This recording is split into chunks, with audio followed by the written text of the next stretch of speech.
কিরে ফয়দর আলী, আমার বর্গা চাষিরা তো এখনো এলো না। গই গ্রামের মানুষ তো টাইম ম্যানেজ করে চলে না। ওই তো আই পড়ছে। সালাম বড় ভাইয়া। ওয়ালাইকুম আসসালাম। আসছো? জি বড়। তোমাদের কথাই বলছিলাম।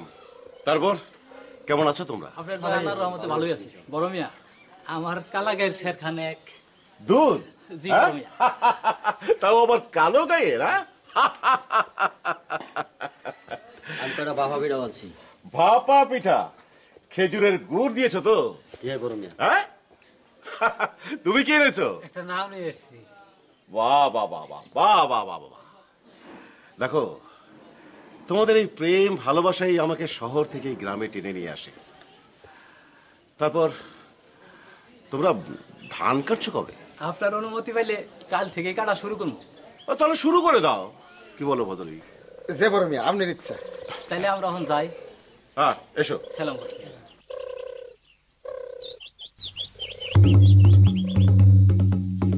বদল আলী, যে বড় মিয়া।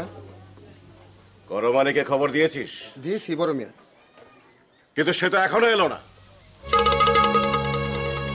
ওকেই আমার সবচেয়ে বেশি প্রয়োজন। করম আলী, এবার তোমাকে আমি আর ছাড়ছি না। তোমার ভিটা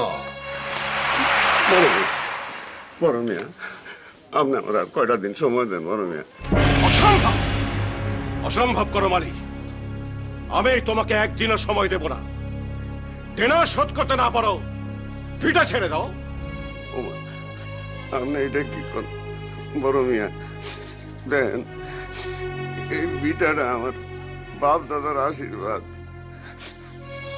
এই বিটা ছেড়ে দিলে আমি কই যাবো কন?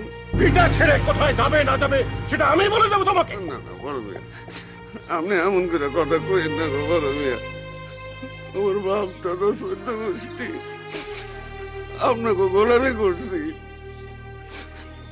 আমার উপরে বছর বছর এমন গজব নাজিল না হইলে কবে আমি আপনার দেনা শোধ করে দিতাম।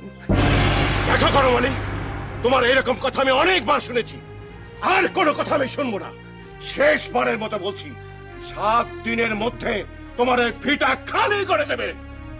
ওরে আমি 7 দিনের মধ্যে টাকা করি বাবু, এটা কি করলেন হুজুর?